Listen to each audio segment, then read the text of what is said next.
ओम शांति। आज 19 मई 2025 की साकार मुरली। आज बाबा ने कहा, मीठे बच्चे, श्रीमत ही तुमको श्रेष्ठ बनाने वाली है, इसलिए श्रीमत को भूलो मत। अपनी मत को छोड़ एक बाप की मत पर चलो। प्रश्न, पुण्यात्मा बनने की युक्ति क्या है? उत्तर, पुण्यात्मा बनना है तो सच्ची दिल से प्यार से एक बाप को याद करो। दूसरा, कर्मेंद्रियों से कोई भी कर्म न करो, सबको रास्ता बताओ। अपने दिल से पूछो, यह पुण्य हम कितना करते हैं। अपनी चेकिंग करो, ऐसा कोई कर्म न हो जिसकी 100 गुना सजा खानी पड़े, तो चेकिंग करने से पुण्यात्मा बन जाएंगे। ओम शांति। रूहानी बाप बैठ बच्चों को समझाते हैं। यह तो बच्चों को मालूम है कि अभी हम शिव बाबा की मत पर चल रहे हैं। उनकी है ऊंचते ऊंच मत। दुनिया यह नहीं जानती कि ऊंचते शिव बाबा कैसे बच्चों को श्रेष्ठ बनाने के लिए श्रेष्ठ मत देते हैं।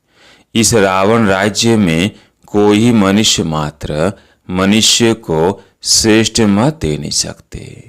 तुम अभी ईश्वरीय मत वाले बनते हो। इस समय तुम बच्चों को पति से पावन बनने के लिए ईश्वरीय मत मिल रही है। अभी तुमको पता पड़ा है, हम तो विश्व के मालिक थे। यह ब्रह्मा जो मालिक था उनको भी पता नहीं था। विश्व के मालिक फिर एकदम पतित बन जाते हैं। यह खेल बहुत अच्छी रीति बुद्धि से समझने का है। राइट रॉन्ग क्या है, इसमें है बुद्धि की लड़ाई। सारी दुनिया है रॉन्ग, एक बाप ही है राइट, सच बोलने वाला। वह तुमको सचखंड का मालिक बनाते हैं, तो उनकी मत लेनी चाहिए। अपनी मत पर चलने से धोखा खाएंगे, परंतु वो है गुप्त, है भी निराकार। बहुत बच्चे गफलत करते हैं, समझते हैं यह तो दादा की मत है। माया श्रेष्ठ मत लेने नहीं देती है, श्रीमत पर चलना चाहिए ना। बाबा आप जो कहेंगे वो हम मानेंगे जरूर, परंतु कई मानते नहीं है। नंबरवार पुरुषार्थ अनुसार मत पर चलते हैं, बाकी तो अपनी मत चला लेते हैं। बाबा आए हैं श्रेष्ठ मत देने। ऐसे बाप को घड़ी घड़ी भूल जाते हैं। माया मत लेने नहीं देती। श्रीमत तो बहुत सहज है ना। दुनिया में कोई को यह समझ नहीं कि हम तमो प्रधान हैं। मेरी मत तो मशहूर है, श्रीमद् भगवत गीता। भगवान अभी कहते हैं, मैं 5000 वर्ष बाद आता हूँ, आकर भारत को श्रीमत दे श्रेष्ठ श्रेष्ठ बनाता हूँ। बाप तो सावधान करते हैं, बच्चे श्रीमत पर नहीं चलते। बाप रोज रोज समझाते रहते हैं, बच्चों श्रीमत पर चलना भूलो मत। इन ब्रह्मा की तो बात ही नहीं, उनकी बात समझो। वही इन द्वारा मत देते हैं, वही समझाते हैं। खान पान खाते नहीं, कहते हैं मैं अभोक्ता हूँ। तुम बच्चों को श्रीमत देता हूँ। नंबर 1 मत देते हैं, मुझे याद करो। कोई भी कर्म नहीं करो। अपने दिल से पूछो कितना पाप किया है। यह तो जानते हो सबका पापों का घड़ा भरा हुआ है। इस समय सभी रॉन्ग रास्ते पर है। तुम्हें अभी बाप द्वारा राइट रास्ता मिला है। तुम्हारी बुद्धि में सारा ज्ञान है। गीता में जो ज्ञान होना चाहिए वो है नहीं। वो कोई बाप की बनाई हुई नहीं है। यह भी भक्ति मार्ग में नूंद है। कहते भी हैं भगवान आकर भक्ति का फल देंगे। बच्चों को समझाया है, ज्ञान से सद्गति। सदगति भी सबकी होती है, दुर्गति भी सबकी होती है। यह तो दुनिया ही तमो प्रधान है, सतो प्रधान कोई है नहीं। पुनर्जन्म लेते लेते अब पिछाड़ी आकर हुई है। अब मौत सबके सिर पर खड़ा है। भारत की ही बात है। गीता भी है देवी देवता धर्म का शास्त्र। तो तुम्हें दूसरे कोई धर्म में जाने से क्या फायदा। हर एक अपनी अपनी कुरान बाइबल आदि ही पढ़ते हैं, अपने धर्म को जानते हैं। एक भारतवासी ही अन्य सब धर्मों में चले जाते हैं और सब अपने अपने धर्म में पक्के हैं। हर एक धर्म वाले की शक्ल आदि अलग है। बाप स्मृति दिलाते हैं, बच्चे तुम अपने देवी देवता धर्म को भूल गए हो। तुम स्वर्ग के देवता थे। हम शो का अर्थ भारतवासियों को बाप ने सुनाया है। बाकी हम आत्मा सो परमात्मा नहीं है। यह बातें तो भक्ति मार्ग के गुरु लोगों ने बनाई हैं। गुरु भी करोड़ों होंगे।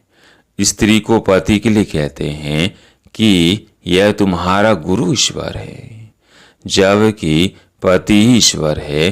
फिर हे भगवान, हे राम क्यों कहती हो। मनुष्यों की बुद्धि बिल्कुल ही पत्थर बन गई है। यह खुद भी कहते हम भी ऐसे थे।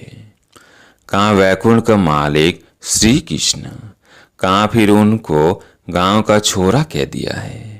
श्याम सुंदर कहते हैं, अर्थ थोड़ी समझते।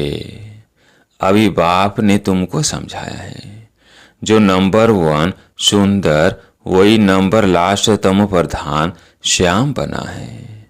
तुम समझते हो हम सुंदर थे, फिर श्याम बने हैं। 84 का चक्र लगाए। अभी श्याम से सुंदर बनने के लिए बाप एक ही दवाई देते हैं कि मुझे याद करो। तुम्हारी आत्मा पति से पावन बन जाएगी। तुम्हारे जन्म जन्मांतर के पाप नाश हो जाएंगे। तुम जानते हो, जब से रावण आया है तुम गिरते गिरते पाप आत्मा बने हो। यह है ही पाप आत्माओं की दुनिया, एक भी सुंदर नहीं। बाप बिगड़ सुंदर कोई बना न सके। तुम आए हो स्वर्गवासी सुंदर बनने। अभी नरकवासी श्याम है, क्योंकि काम चिता पर चढ़ काली बने हैं। बाप कहते हैं काम महाशत्रु है। इन पर जो जीत पाएंगे वही जगह जीत बनेंगे। नंबर 1 है काम, उनको ही पतित कहा जाता है। क्रोधी को पतित नहीं कहेंगे। बुलाते भी हैं कि आकर पति से पावन बनाओ। तो अब बाप आए हैं, कहते हैं यह अंतिम जन्म पावन बनो। जैसे रात के बाद दिन, दिन के बाद रात होती है, वैसे संगम युग के बाद फिर सतयुग आना है, चक्र फिरना है। बाकी और कोई आकाश में अथवा पाताल में दुनिया नहीं है। सृष्टि तो यही है। सतयुग, त्रेता, द्वापर, कलयुग यही है। झाड़ भी एक ही है और कोई हो नहीं सकता। यह सब गपोड़े हैं जो कहते हैं अनेक दुनियाएं हैं। बाप कहते हैं यह सब भक्ति मार्ग की बातें। अब बाप सत्य बातें सुनाते हैं। अब अपने अंदर देखो, हम कहाँ तक सीमत पर चल शतो प्रधान अर्थात पुण्यात्मा बन रहे हैं। शतो प्रधान को पुण्य आत्मा, तमो प्रधान को पाप आत्मा कहा जाता है। विकार में जाना पाप है। बाप कहते हैं अपवित्र बनो। मेरे बने हो तो मेरी सीमत पर चलना है। मुख्य बात है कोई पाप नहीं करो। नंबर 1 पाप है विकार में जाना। फिर और भी पाप बहुत होते हैं। चोरी चकारी ठगी आदि बहुत करते हैं। फिर बहुतों को गवर्नमेंट पकड़ती भी है। अब बाप बच्चों को कहते हैं तुम अपने दिल से पूछो, हम कोई पाप तो नहीं करते हैं। ऐसे मत समझो हमने चोरी की व रिश्वत खाई तो ये बाबा तो जानी जानन हार है। सब जानते हैं, नहीं, जानी जानन हार का अर्थ कोई या नहीं है। अच्छा, कोई ने चोरी की, बाप जानेंगे फिर क्या? जो चोरी की उसका दंड 100 गुना हो ही जाएगा। बहुत बहुत सजा खाएंगे, पद भी भ्रष्ट हो जाएगा। बाप समझाते हैं, ऐसे अगर काम करेंगे तो दंड भोगना पड़ेगा।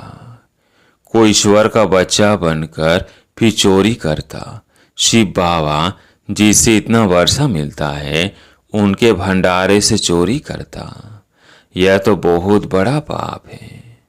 कोई कोई में चोरी की आदत होती है, उनको जेल वर्ड कहा जाता है।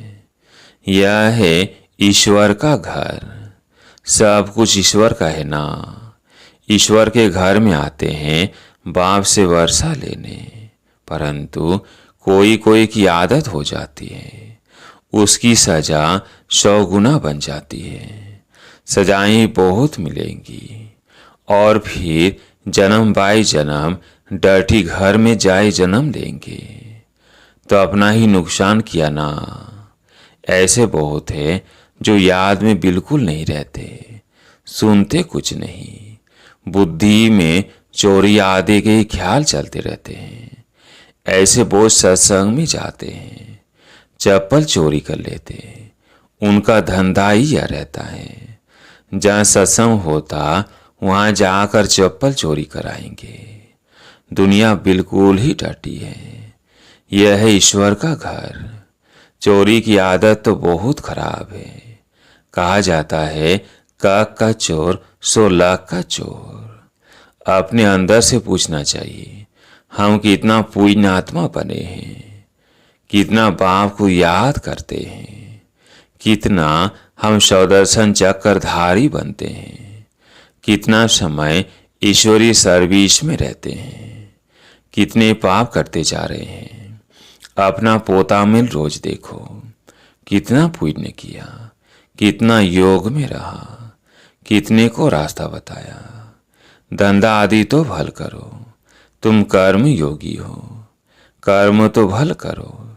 बाबा यह बैजेस बनाते रहते हैं। अच्छे अच्छे लोगों को इस पर समझाओ। इस महाभारत लड़ाई द्वारा ही स्वर्ग के गेट से खुल रहे हैं। श्री कृष्ण के चित्र में नीचे लिखत बड़ी फर्स्ट क्लास है, परंतु बच्चे अभी इतना विशाल बुद्धि नहीं हुई है। थोड़ा ही धन मिलता है तो नाचने लग पड़ते हैं। कोई को जास्ती धन होता है तो समझते हैं हमारे जैसा कोई नहीं होगा। जिन बच्चों को बाप की परवाह नहीं, उन्हें बाप जो इतना अविनाशी ज्ञान रत्नों का खजाना देते हैं उसकी भी कदर नहीं रहती है।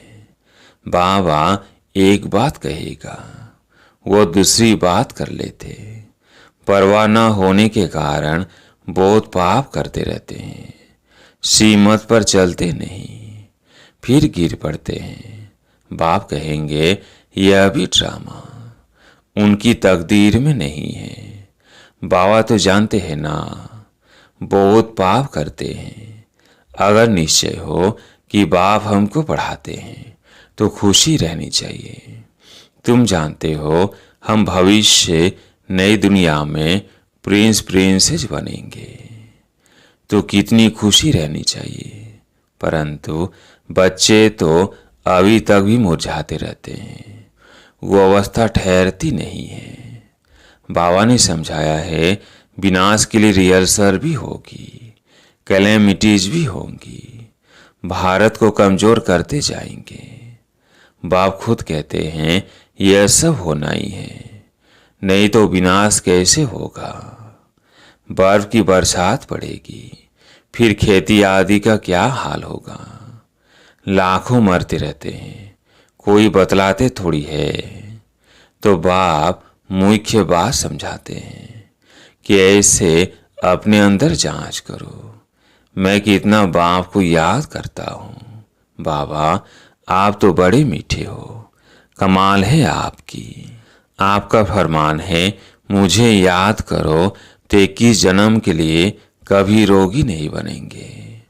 अपने को आत्मा समझा, बाप को याद करो तो मैं गारंटी करता हूँ सम्मुख बाप तुमको कहते हैं, तुम फिर औरों को सुनाते हो। बाप कहते हैं मुझ बाप को याद करो, बहुत प्यार करो। तुमको कितना सहज रास्ता बताता हूँ पति से पावन होने का। कोई कहते हैं हम तो बहुत पाप आत्मा है। अच्छा, फिर ऐसे पाप नहीं करो, मुझे याद करते रहो तो जन्म जन्मांतर के जो पाप है वो इस याद से भस्म होते जाएंगे। याद की ही मुख्य बात है। इनको कहा जाता है सहज याद। योग अक्षर भी निकाल दो। सन्यासियों के हठ योग तो किस्म किस्म के हैं, अनेक प्रकार से सिखलाते हैं। इस बाबा ने गुरु तो बहुत किए हैं ना। अभी बेहद का बाप कहते हैं इन सब को छोड़ो, इन सब का भी मुझे उद्धार करना है और कोई की ताकत नहीं जो ऐसे कह सके। बाप ने ही कहा है मैं इन साधुओं का भी उद्धार करता हूँ। फिर ये गुरु कैसे बन सकते? तो मूल एक बात बाप समझाते हैं, अपनी दिल से पूछो हम कोई पाप तो नहीं करते हैं, किसको दुख तो नहीं देते हैं, इसमें कोई तकलीफ नहीं है। अंदर जांच करनी चाहिए, सारे दिन में कितना पाप किया, कितना याद किया। यहाँ से पाप भस्म होंगे। कोशिश करनी चाहिए। यह बहुत मेहनत का काम है। ज्ञान देने वाला एक ही बाप है। बाप ही मुक्ति, जीवन मुक्ति का रास्ता बतलाते हैं। अच्छा, मीठे मीठे सिकिलदे बच्चों प्रति माता पिता बाप दादा का याद प्यार और गुड मॉर्निंग। रूहानी बाप की रूहानी बच्चों को नमस्ते। हम रूहानी बच्चों की रूहानी बाप दादा को याद प्यार गुड मॉर्निंग नमस्ते नमस्ते। धारणा के लिए मुख्य सार। पहला पॉइंट है बाप जो अविनाशी ज्ञान रत्नों का खजाना देते हैं उसका कदर करना है। बेपरवाह बन पाप कर्म नहीं करने हैं। अगर निश्चय है भगवान हमको पढ़ाते हैं तो अपार खुशी में रहना है। दूसरा पॉइंट है ईश्वर के घर में कभी चोरी आदि करने का ख्याल ना आए। ये आदत बहुत गंदी है। कहा जाता कक का चोर 16 का चोर। अपने अंदर से पूछना है हम कितना पुण्यात्मा बने हैं। आज प्यारे मीठे बाबा का वरदान। निर्बल दिल शिकस्त असमर्थ आत्मा को एक्स्ट्रा बल देने वाले रूहानी रहम दिल भाव। निर्बल दिल शिकस्त असमर्थ आत्मा को एक्स्ट्रा बल देने वाले रूहानी रहम दिल भाव। जो रूहानी रहम दिल बच्चे हैं वो महादानी बन बिल्कुल होपलेस केस में होप पैदा कर देते हैं। निर्बल को बलवान बना देते हैं। दान सदा गरीब को बेसहारे को दिया जाता है। तो जो निर्बल दिल शिकस्त असमर्थ प्रजा क्वालिटी की आत्माएं हैं उनके प्रति रूहानी रहम दिल बन महादानी बनो। आपस में एक दूसरे के प्रति महादानी नहीं, वह तो सहयोगी साथी हो, भाई भाई हो, हम सरी पुरुषार्थी हो। सहयोग तो दान नहीं। आज का स्लोगन। सदा एक बाप के श्रेष्ठ संग में रहो तो और किसी के संग का रंग प्रभाव नहीं डाल सकता। सदा एक बाप के श्रेष्ठ संग में रहो तो और किसी के संग का रंग प्रभाव नहीं डाल सकता। आज का व्यक्ति सारा। रूहानी रॉयल्टी और प्यूरिटी की पर्सनैलिटी धारण करो। प्यूरिटी के साथ साथ चेहरे और चलन में रूहानी की पर्सनैलिटी को धारण कर इस ऊंची पर्सनैलिटी की रूहानी नशे में रहो। अपनी रूहानी पर्सनैलिटी को स्मृति में रख सदा प्रसन्नचित रहो तो सब प्रश्न समाप्त हो जाएंगे। अशांत और परेशान आत्माएं आपकी प्रसन्नता की नज़र से प्रसन्न हो जाएंगी। अच्छा, ओम शांति।